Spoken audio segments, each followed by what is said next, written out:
বেঈমানদের চেহারা সবসময় সুন্দর হয়, বেঈমানদের কথা সবসময় সুন্দর হয়, বেঈমানদের আচরণ সবসময় সুন্দর হয়। বেঈমানকে দেখলে বোঝায় যায় না যে সে সবচেয়ে বড় বেঈমান, ঠিক কিনা বলেন?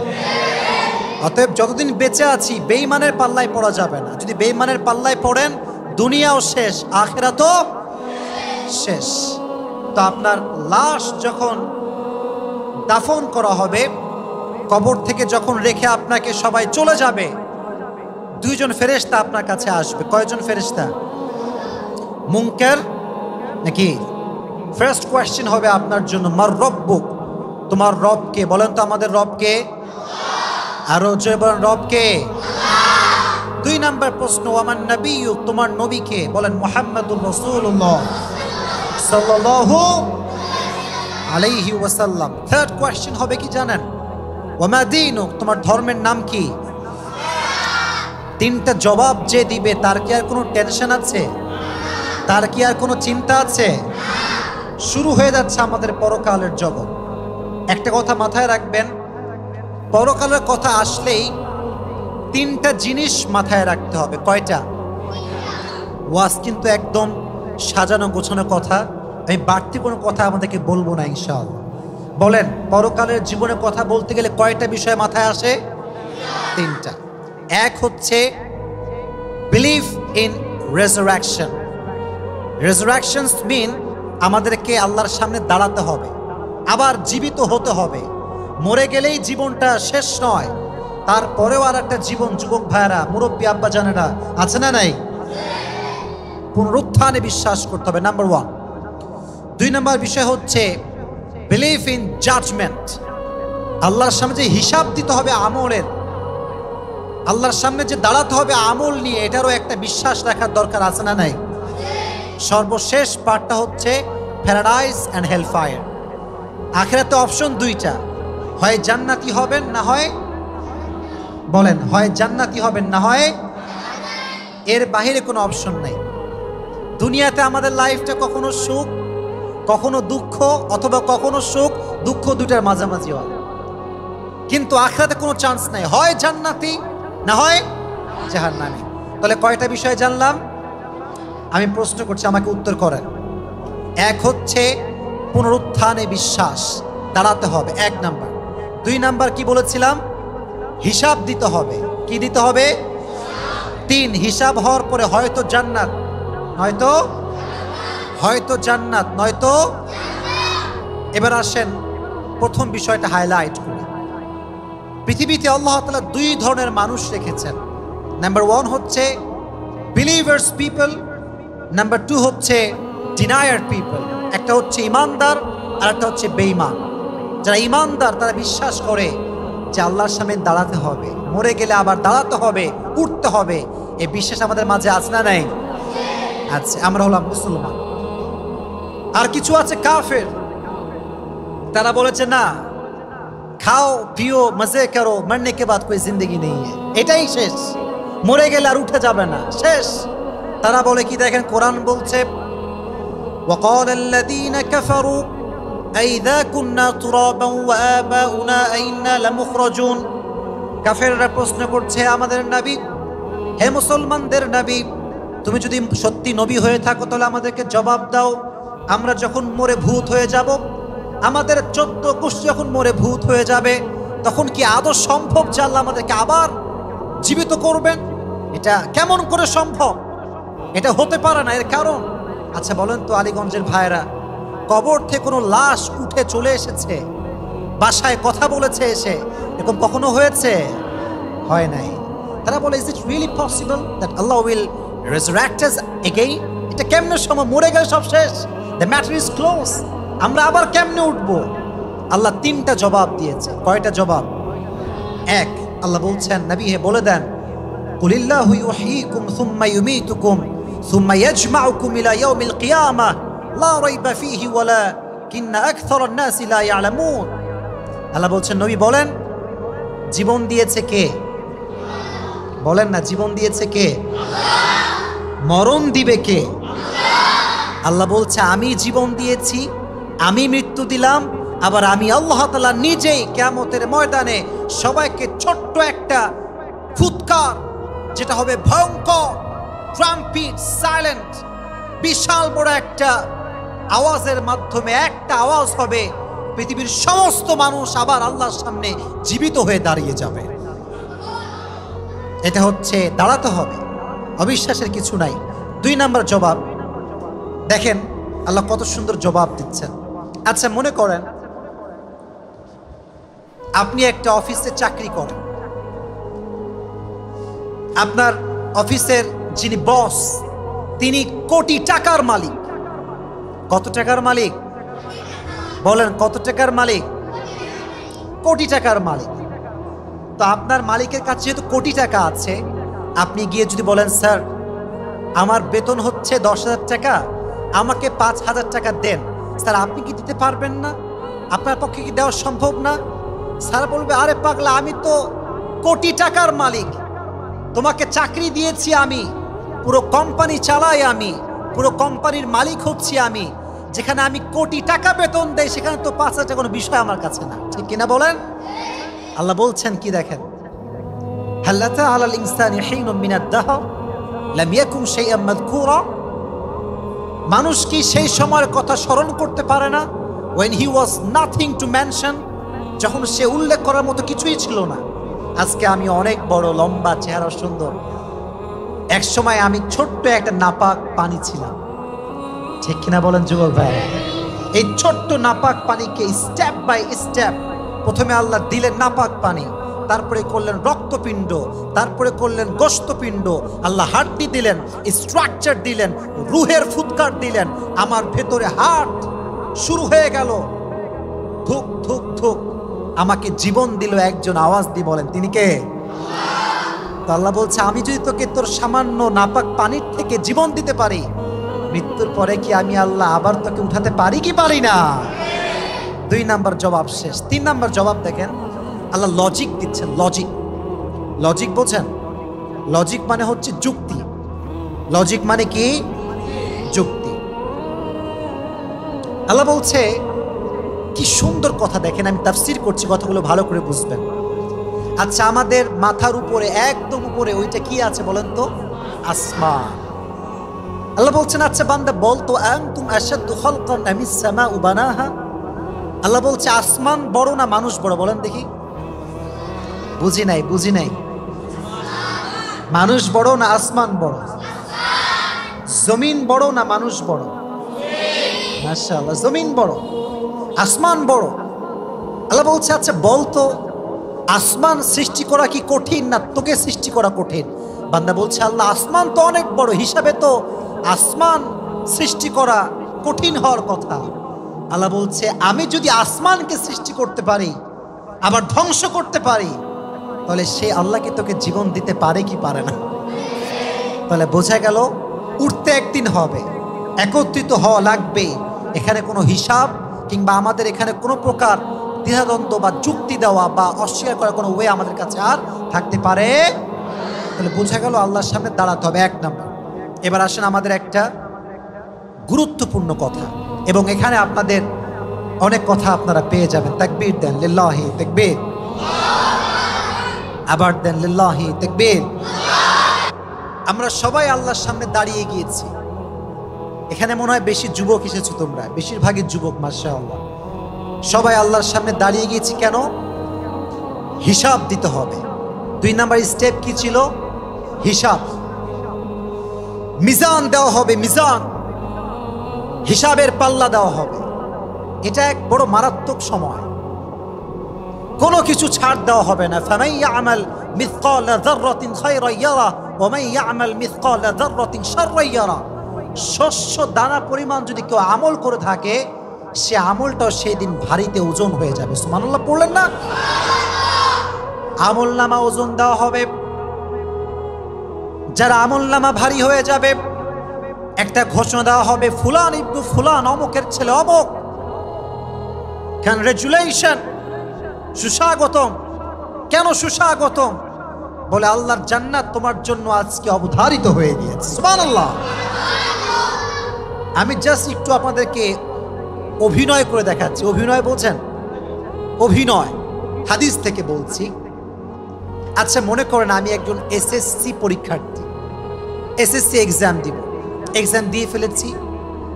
যখন আমি আমার এক্সামিনেশনের যে পরীক্ষার রেজাল্ট আমি পেয়ে গিয়েছি, মনে করেন জিপিএ 5 পাইছি। কি আলীগঞ্জের ভাইরা কথা বলেন, কি পাইছি?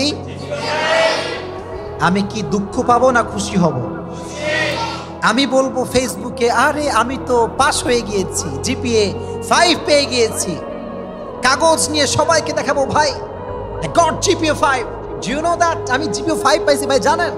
সবাইকে বলবো। Yeah, the matter is like that. কিয়ামতের কঠিন ময়দানে যখন কারো হিসাবের নেক আমলটা ভারী হয়ে যাবে, সে আমলনামা যখন ডান হাতে পাবে, সে একটা চিৎকার দিবে, হ্যাঁ উমুকরাউ কিতাবিয়া, হ্যাঁ উমুকরাউ কিতাবিয়া। তার একটা খুশির চিৎকারে আশেপাশের সব মানুষ তার কাছে চলে আসবে, এসে বলবে, ভাই হোয়াট হ্যাপেন্ড, কি হয়েছে তোমার, ওয়াই ইউ আর শাউটিং, এত আওয়াজ করছো কেন? বলছে, আরে ভাই দেখেন, আমি তো জান্নাতে যাওয়ার সার্টিফিকেট পেয়ে গিয়েছি। জোরে সোরে সুবহানাল্লাহ পড়তে পারলেন না? আমি কিন্তু চিত্র বলছি, নকশা, এটা চিত্র, এটা নকশা, এটা এরকমই হবে। তো সবাই অবাক, বলবে, ভাই আপনি ডান হাতে পেপার কেমন করে পেলেন? আমরা তো কেউ পাই নাই, আপনি কেমন করে পেলেন? কোরআন বলছে, কোরআন, সে বলবে, ইন্নী যনানতু আন্নী মুলাকিন হিসাবিয়া, আমি জানতাম হিসাব আমাকে দেওয়া লাগবে, আমি জানতাম দাঁড়াতে আমাকে হবে, আমি জানতাম একদিন আমাকে আল্লাহর সামনে দাঁড়িয়ে আমার প্রত্যেকটা কাজের হিসাব দেওয়া লাগবে। আমি গুনাহ করি নাই, সুদ খাই নাই, ঘুষ খাই নাই। এটা বলতে বলতেই পেছন থেকে আওয়াজ আসবে, ফাহুয়া ফি আইশাতির রাদিয়া, তোমার কথা বলার টাইম নাই, জান্নাত তোমার জন্য অপেক্ষায় বসে আছে। সুবহানাল্লাহ পড়ে। কিয়ামতের কঠিন ময়দানে যখন আমলনামা ভারী দেওয়া হবে, আচ্ছা আগে একটা প্রশ্ন করি, বলেন তো জান্নাতে যাওয়ার জন্য 100তে কত পাওয়া লাগবে? 100তে কত পাওয়া লাগবে? মাশাআল্লাহ, কে কে বলছে 51? দেখি হাত তুলো তো। মাশাআল্লাহ, they are very good, they are very attractive. মাশাআল্লাহ, খুব আকর্ষিত তারা, খুব সুন্দর। কত পাওয়া লাগবে? 51। কত সুন্দর হিসাব দেখছেন?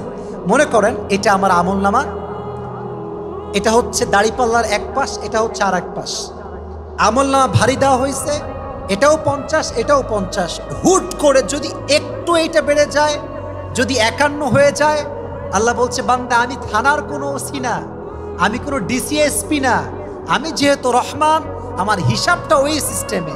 তোর এক আমল ভারী হয়ে গেলে তোর জন্য জান্নাত ওয়াজিব হয়ে যাবে। আমি হাদিসটা বলছি, খুব মনোযোগ দিয়ে শুনবেন। একজন বান্দার আমলনামা হিসাব দেওয়া হবে, হঠাৎ করে সে দেখবে এইরকম এরকম করছে, এটাও স্টেবল না, এটাও স্টেবল না, দুইটাই সমান হচ্ছে না, একবার উপরে উঠে একবার নিচে নামে, হঠাৎ করে আটকে গেছে, দুটোই সমান, না জান্নাত না জাহান্নাম। টেনশনে পড়ে যাবে, আয় হায় এটা কি হলো আমার সাথে, কি হচ্ছে আমার সাথে? হঠাৎ করে একটা বাতাস আসবে, বাতাস এসে তার আমলনামাকে ভারী করে দিবে, জান্নাতের ফয়সালা হয়ে যাবে। সে বলবে, এটা কেমন করে সম্ভব, এটা কি হলো? পেছন থেকে জবাব আসবে, এটা তোমার চরিত্র তোমাকে আজকে জান্নাতের অধিবাসী বানিয়ে দিয়েছে। চরিত্র বড় দামি জিনিস।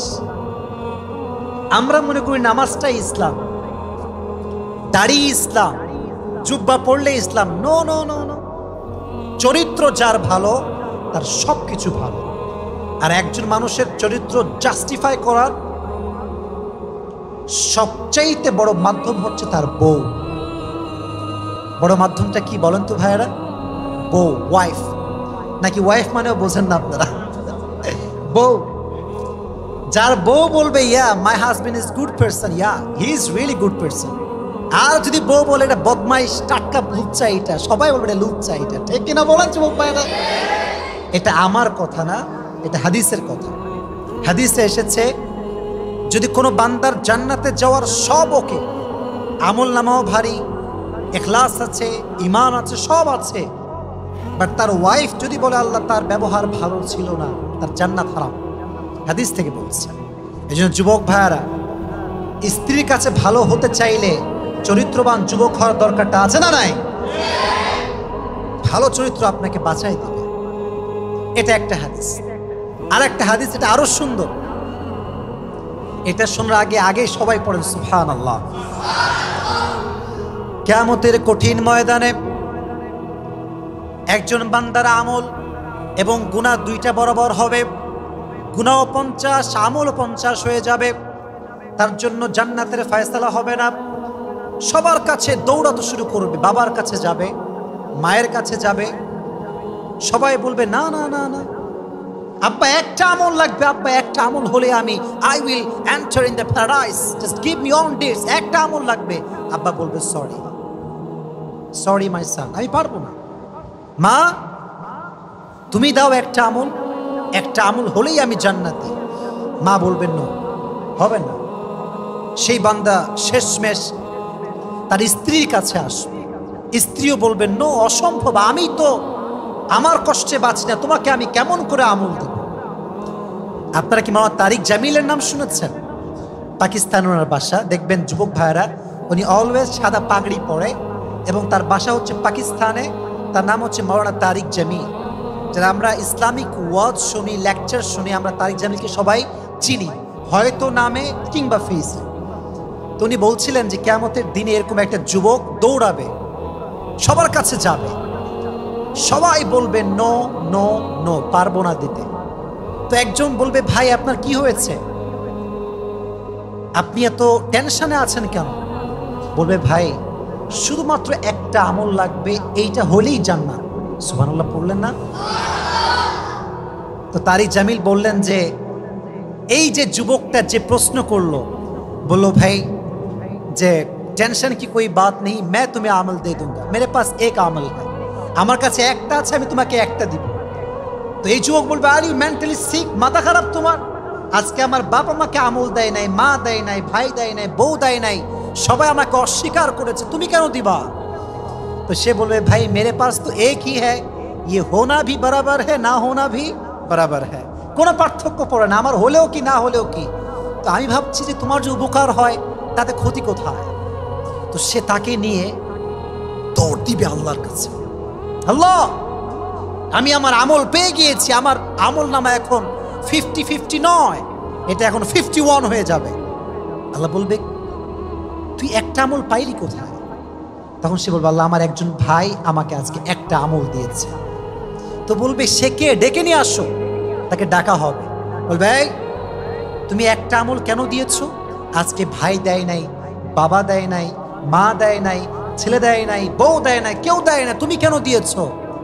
তো সে বলবে আল্লাহ আমার কাছে তো একটাই আছে, এটা হলেও কি না হলেও কি, আমি তো এমনিতে কনফার্ম জাহান্নামী। তা আমি ভাবলাম যে যদি আমার একটা আমল দিয়ে আমার একজন ভাইয়ের উপকার হয়, আর উপকার করতে পারলে আমার ক্ষতি কোথায়? আল্লাহ বলবে ও তুমি আমার চাইতে বেশি রহমান হয়ে গিয়েছো, তুমি আমার চাইতে বেশি দয়াবান হয়ে গিয়েছো। আমার চাই দয়াবান পৃথিবীতে কেউ হতে পারে না, আখিরাতে কেউ হতে পারে না। আজকে তুমিও যাও জান্নাতে, তাকেও নিয়ে যাও জান্নাতে। কত সুন্দর একটা হাদিস, কত সুন্দর একটা হাদিস। এই জন্য আমি বারবার বলি দেখেন আল্লাহ তাআলা কিন্তু থানার কোনো ওসি না, ডিসি না, এসপি না। থানার ওসি আপনাকে একটা অন্যায় করলে লাখো প্রশ্ন করবে, আর আপনি একটা অন্যায় করলে আল্লাহ আপনাকে মাফ করার জন্য কয়েক হাজার ওসিয়া খুঁজে বের করবে। জোরে সোরে সুবহানাল্লাহ পড়েন যুবক ভাই। আল্লাহ যেন সেদিন সবার আমল নামাকে ভারী করে দেয়। আমিন পড়তে পারলেন না? জোরে সোরে পড়েন আমিন। একটা আমল বলে দেই, রাসূল করিম সাল্লাল্লাহু আলাইহি ওয়াসাল্লাম বলেছেন, আচ্ছা আমার কথা কি বোঝা যায়? যায় যায় যায়।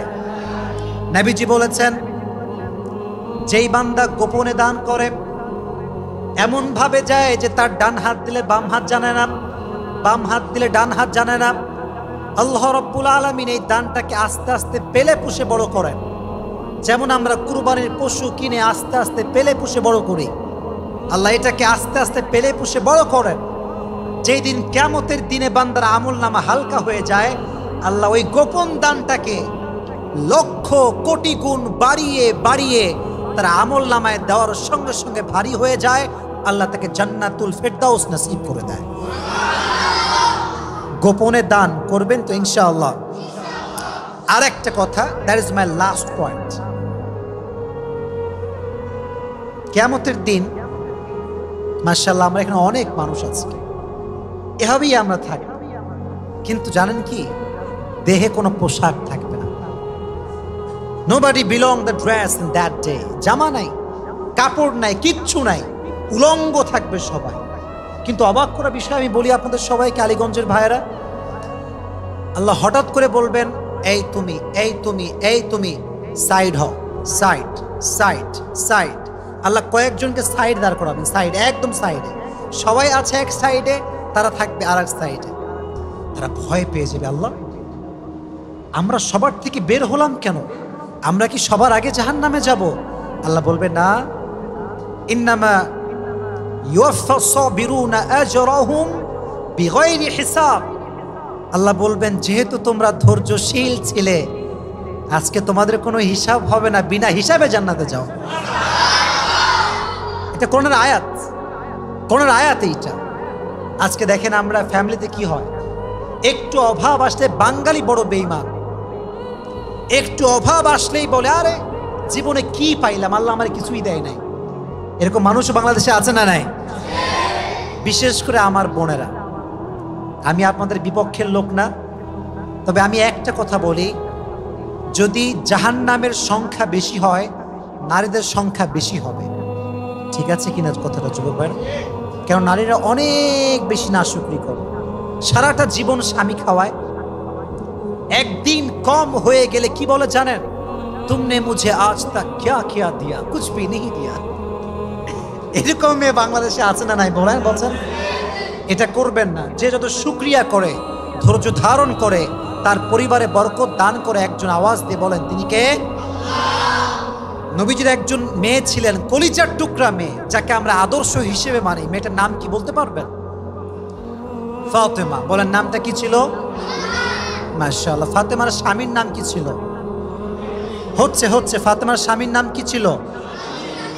একদিন ফাতেমা রাদিয়াল্লাহু তাআলা আনহার কাছে আলী রাদিয়াল্লাহু তাআলা আনহু এসেছেন। ভালো করে শুনবেন। এসে বলছেন, হে ফাতেমা, বাসায় বড্ড অভাব, 3 দিন ধরে কোনো খাবার নাই, কোনো কিচ্ছু নাই, ভাত নাই, ডাল নাই, চাল নাই। তুমি তোমার বাবার কাছে যাও, গিয়ে বলো আব্বাজান বড় অভাবে আছে, আপনি আমাদেরকে কোনো কিছু দান করেন। ফাতেমা রাদিয়াল্লাহু তাআলা আনহা চলে গেলেন বাবার কাছে। নবীজির নিয়ম ছিল এইটা, যখনই ফাতেমা আসতো, নবীজি নিজেই উঠে যেতেন, নিজে গিয়ে গেট খুলতেন, ফাতেমার হাত ধরতেন। যতক্ষণ ফাতেমা নিজে না বসতো, নবীজি নিজে বসতেন না। সুবহানাল্লাহ পড়েন। ভালোবাসা কাকে বলে? মেয়েকে সম্মান কেমন করে দিতে হয় নবীজি শিখিয়ে দিয়ে গেছেন। তো যখন ফাতেমা দরজায় নক করেছে, নবীজি বুঝে গিয়েছেন আমার মেয়ে এসেছে। গেট খুলেছেন, হাত ধরে নিজে নিয়ে আসছেন। আম্মা জান, কি হয়েছে আপনার? মন খারাপ কেন? চেহারা মলিন কেন? বলছেন, নবী আসলে বাসায় অনেক অভাব, ভাত নাই, ডাল নেই, বড় অভাবে আছি আমরা। আপনার কাছে কি কিছু হবে দেওয়ার জন্য, খাওয়ার জন্য? তো নবীজি ভাবছেন যে আমার মেয়ের সবর কতটুকু, ধৈর্য কতটুকু। I will test her today, আজকে পরীক্ষা হবে। তো বলছে, দেখো মা, আমার কাছে 5টা বকরি আছে, 5টা দোয়া আছে। 5টা বকরি আছে, 5টা কথা বলেন, 5টা বকরি আছে, 5টা দোয়া আছে। Which option you want to choose? তোমরা কোনটা নিবা বলো। তো ফাতেমা বুঝে গিয়েছে আব্বা আমাকে পরীক্ষা করছে, সবরের পরীক্ষা। তো বলছে, আব্বা জান 5টা বকরি লাগবে না, 5টা দোয়া শিখাই দিলেই হবে। তো নবীজি দোয়া শেখাচ্ছেন, আপনারা আমার সঙ্গে পড়েন, সবাই পড়েন। ইয়া আউয়ালাল আউয়ালিন। আওয়াজ হয় নাই। আলীগঞ্জের যুবক তো বাঘের বাচ্চা, জোরে বলতে হবে, ইয়া আউয়ালাল আউয়ালিন ইয়া আখিরাল আখিরিন, ইয়া যাল কুওয়াতিল মাতিন, ইয়া রাহিমাল মাসাকিন, ইয়া আরহামার রাহিমিন। এই পাঁচটা দোয়া, পাঁচ শব্দের দোয়া যে ব্যক্তি অভাবে পাঠ করবে তার সমস্ত অভাবকে আল্লাহ নিজ কুদরতি হাতে দূর করে দিবে। এই দোয়াটা বেশি বেশি পাঠ করবেন তো ইনশাআল্লাহ। তো ফাতেমা গিয়েছিল ভাত চাইতে, ডাল চাইতে, বকরি চাইতে, ফিরে আসছে খালি হাতে। এদিকে আলী রাদিয়াল্লাহু তাআলা আনহু ওয়াজ সো অ্যাংরি, খুব রেগে আছে কারণ ক্ষুধার্ত। রাগ কখন জানেন, যখন পেটে ভাত থাকে না তখন রাগ উঠে। তুমি গেটের কাছে দাঁড়ায় আছে, ফাতেমা কখন আসবে। তো দেখছে ফাতেমা অনেক দূর থেকে আসছে, বাট হাতে কিছু নাই, ফাঁকা। তো যখন কাছে আসছে ফাতেমা, আরে ফাতেমা ভাত কোথায়, ডাল কোথায়, খুব ক্ষুধার্ত, কিছুই তো নিয়ে আসো নাই। তো বলছে এনেছি, অনেক কিছু এনেছি। বলছে অনেক কিছু কোথায়? Heart touching answer, heart touching answer. বলছে যে যাহাবতু লিদ-দুনিয়া ওয়া জিতু বিল আখিরাহ, আমি আমার বাবার কাছে দুনিয়া চাওয়ার জন্য গিয়েছিলাম, আমার আব্বা আমার হাতে আখিরাত দিয়ে ফিরাই দিয়েছে। আমি আখিরাত নিয়ে ফিরে এসেছি। তো আলী বলছে ঠিক আছে তুমি বাসায় আসো। এবার আলী নিজে আসছে নবীর কাছে। শ্বশুর আব্বাজান কি হয়েছে আলী?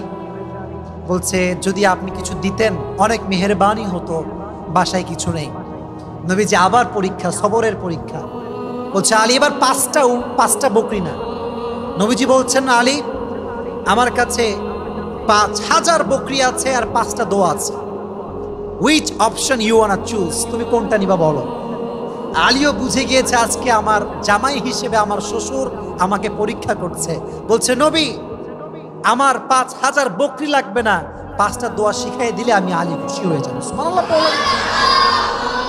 এই জন্য আমার নবী বললেন আলী শোনো, এই যে সবর তোমরা ইখতিয়ার করেছো, আমি নবী বলছি ফাতেমা হবে সাইয়্যিদাতুন নিসাই আহলিল জান্নাহ, জান্নাতের সমস্ত নারীদের নেতা হবে, সরদারিনী হবে ফাতেমা রাদিয়াল্লাহু তাআলা আনহা। সুবহানাল্লাহ। এই জন্য যতদিন বেঁচে আছি আমরা ধৈর্য ধারণ করবো তো ইনশাআল্লাহ, সবর নিয়ে চলবো তো ইনশাআল্লাহ। তাহলে আমরা দুটো জিনিস শিখলাম, এক, টাকা কম হোক কিংবা বেশি হোক গোপনে গোপনে আমরা দান করব তো। শুনি নাই, জোরে বলতে হবে। আচ্ছা আপনারা যদি বিরক্ত হয়ে থাকেন তাহলে আমরা দোয়া করে দিব, আরো কিছু ওয়াজ করা যাবে তো ইনশাআল্লাহ। এটা খুব ভালো পজিটিভ সাইড যে আপনারা এত মনোযোগ দিয়ে শুনছেন। তাকবীর দিয়ে আমরা লিল্লাহি তাকবীর, লিল্লাহি তাকবীর। তাহলে এক হচ্ছে গোপনে দান করব, 2 নাম্বার হচ্ছে সবর করব। যদি এই দুটি কাজ করতে পারি কিয়ামতের দিনে আমাদের ডান হাতে আমলনামা দিবে একজন, আওয়াজ দিয়ে বলেন তিনি কে? একবার ফাতেমা রাদিয়াল্লাহু তাআলা আনহু আলী রাদিয়াল্লাহু তাআলা আনহুকে ডাক দিয়ে বলছেন আলী আমার জন্য একটা ডালিম নিয়ে আসেন। ডালিম বেদানা, নাম শুনছেন না আপনারা? এখন যে বেদানার দাম ভাই বাজারে যাওয়া যায় না, প্রচুর দাম বেদানার। তো আলী গিয়েছে, খুব মনোযোগ দিয়ে শুনবেন, বোঝাবার স্বার্থে হাদিসটা বলছে যে যখন ডালিমটা নিয়ে আসছে মাঝে একজন পথিক এসেছে, এসে বলছে ভাই আমি 3 দিন যাবত না খাওয়া, ডালিমটাকে আমাকে দিবা আলী? আলী ভাবছে আমার বউ কখনো কিছু চায় না, এতদিন পরে একটা জিনিস চেয়েছে, যদি না দিতে পারি মান সম্মানের ব্যাপার। তবুও যেহেতু দানের বিষয় আলী কোনো কৃপণতা করে নাই, বলছে ভাই নাও। সুবহানাল্লাহ পড়ে। Ali was just coming back to the home, বাসায় আসছে, আর একজনের সঙ্গে দেখা। এক লোক এসে বলছে আলী এটা হচ্ছে আমার উট, তুমি এটাকে নিয়ে নাও, আমাকে এত দিরহাম দিলেই হবে। তো আলী বলছে ভাই আমি গরিব মানুষ, আমার দ্বারা পসিবল নয়। বলছে কত দাম? বলছে 300 দিরহাম। বলছে ভাই আমার কাছে এত টাকা নাই। বলছে তোমাকে আমি এখন দিচ্ছি, তুমি এটা বিক্রি করে যখন লাভ পাবা সেখান থেকে আমাকে দিলেই হবে। সুবহানাল্লাহ।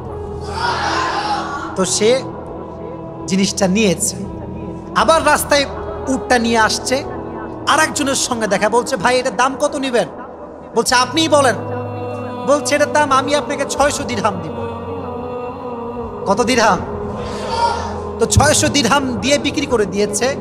এখন ওই যে প্রথম মালিক যে ছিল তারে খুঁজে বেড়াচ্ছে, কই গেল সেই লোক, কোথায় গেল সেই লোক, তারে আর খুঁজে পায় না।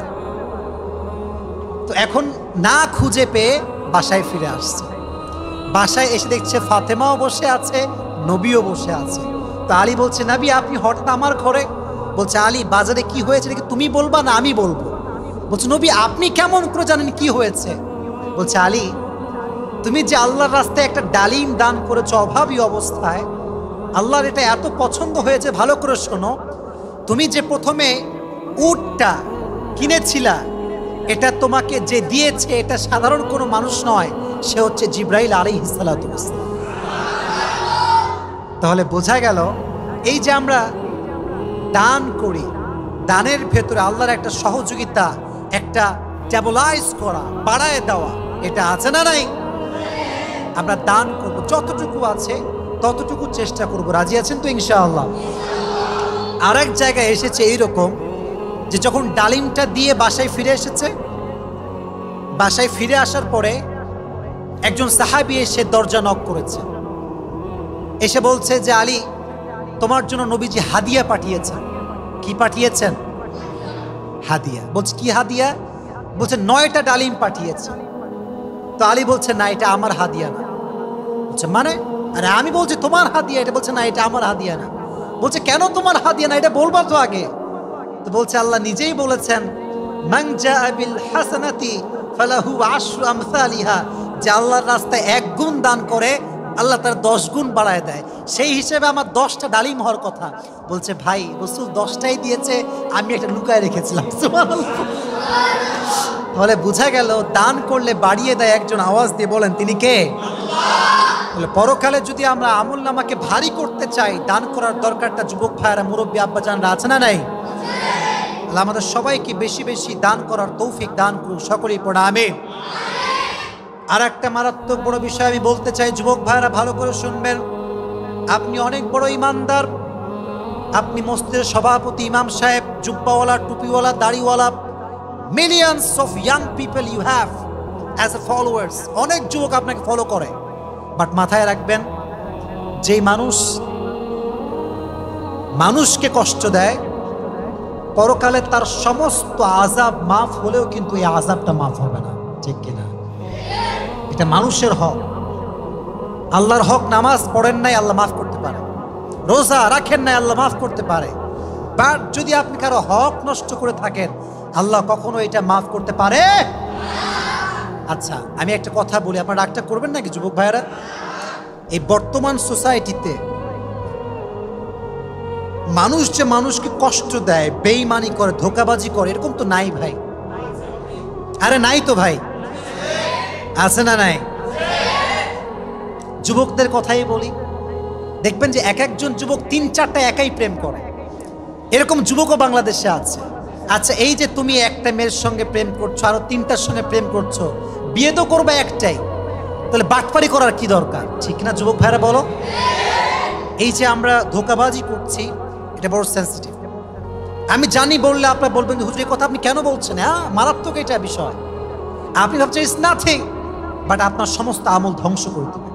এই জন্য আমরা নিয়ত করছি, যতদিন বেঁচে আছি কারোর সঙ্গে কোনো ধোঁকাবাজি করব না, বলেন ইনশাআল্লাহ।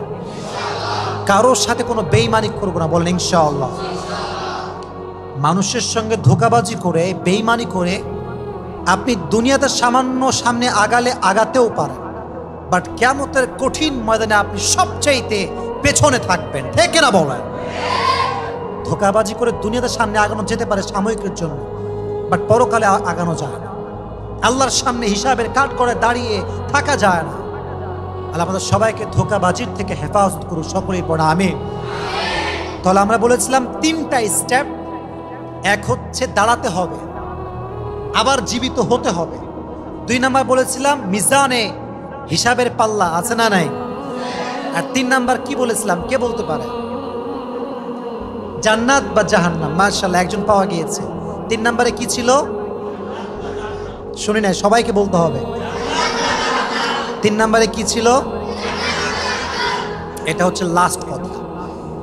জান্নাত জাহান্নামে যাওয়ার আগে একটা পর্ব আছে, এটার নাম হচ্ছে পুলসিরাত। আচ্ছা, পুলসিরাত শব্দ শুনেছেন সবাই?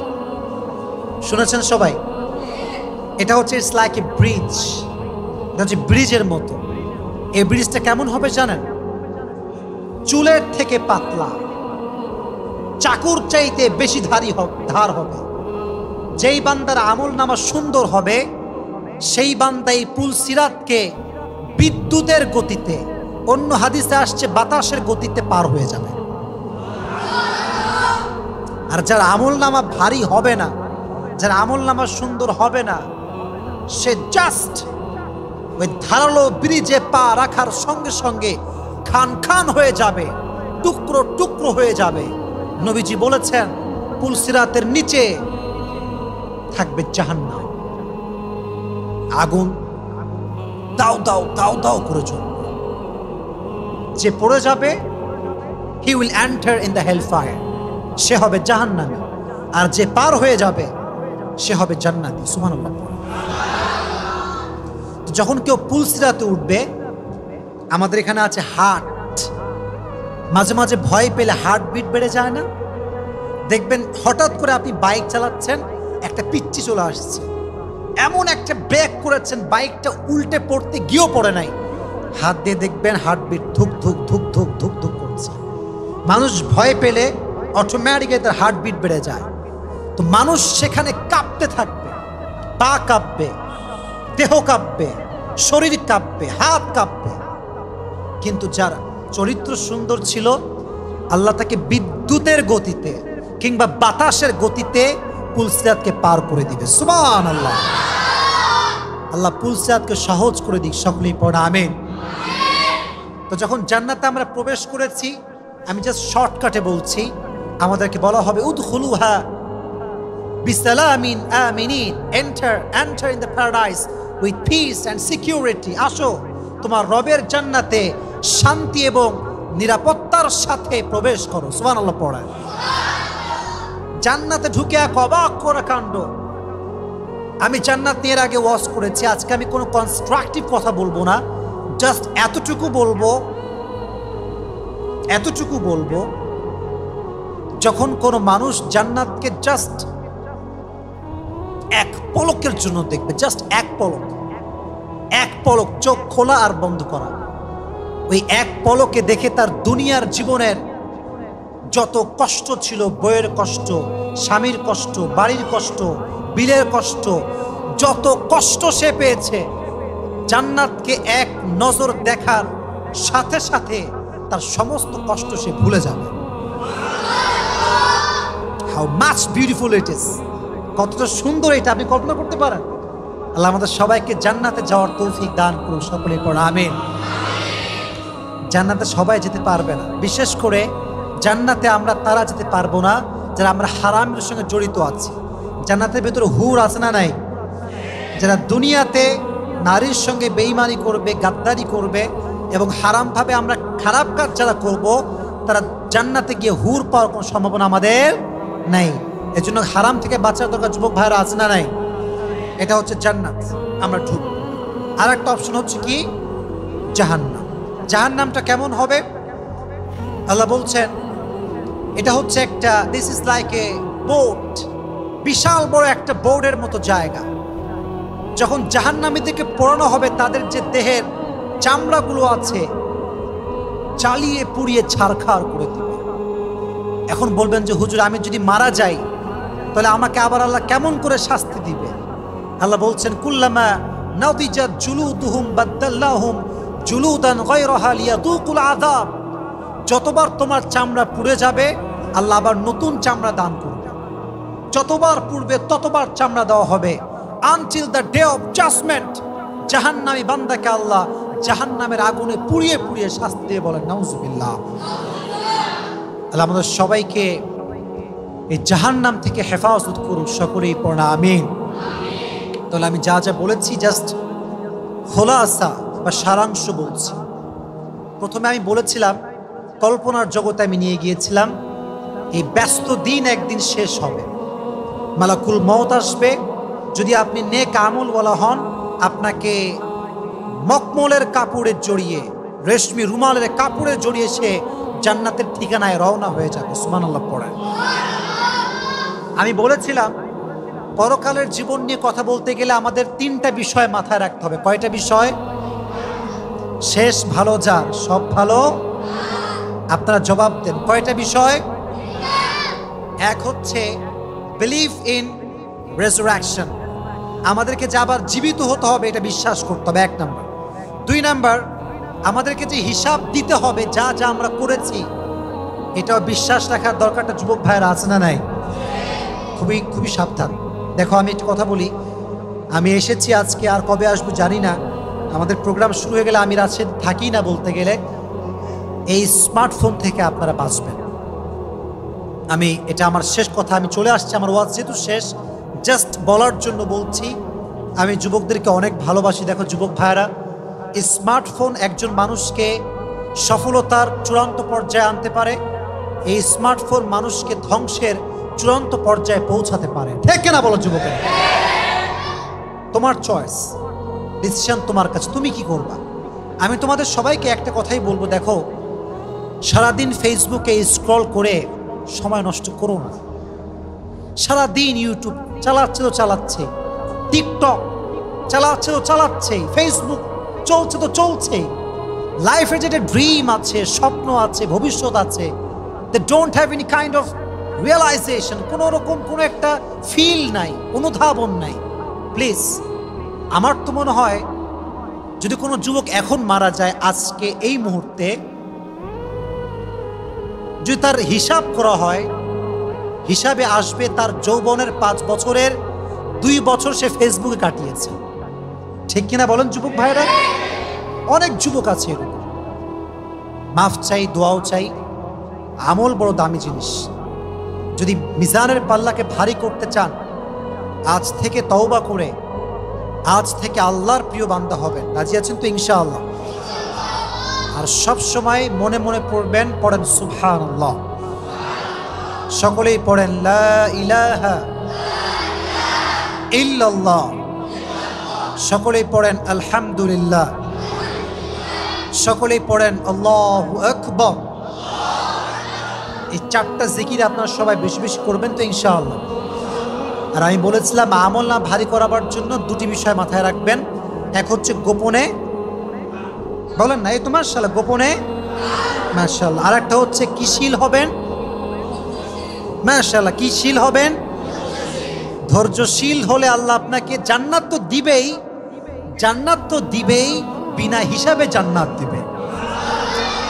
আল্লাহ আমাদের সবাইকে ধৈর্যশীল হওয়ার তৌফিক দান করুন। সকলেই পড়েন আমিন।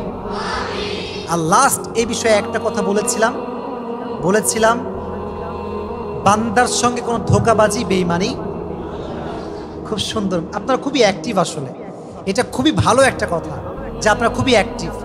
বান্দার সঙ্গে ধোঁকাবাজি, বেঈমানি করা, যা পারবেন তাই বলবেন, অতিরিক্ত আশা দিবেন না।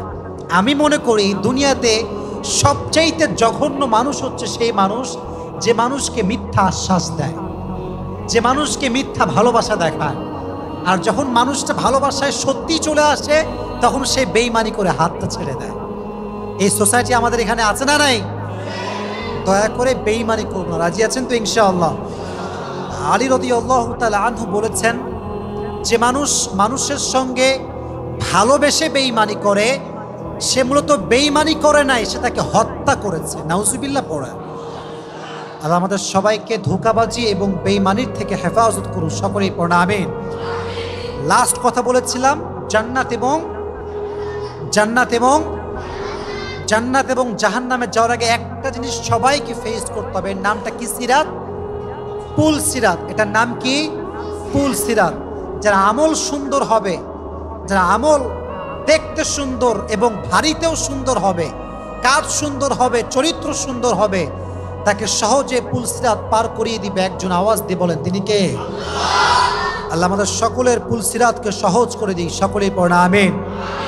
আল্লাহ আমাদের পরকালকে সামনে রেখে পরিপূর্ণ জীবনটা পরিচালনা করার তৌফিক দান করুন। সকলেই পড়েন আমিন। আপনাদের এলাকার খুব ভালো লেগেছে আমার। আমি কখনো এই সাইডে আসি নাই।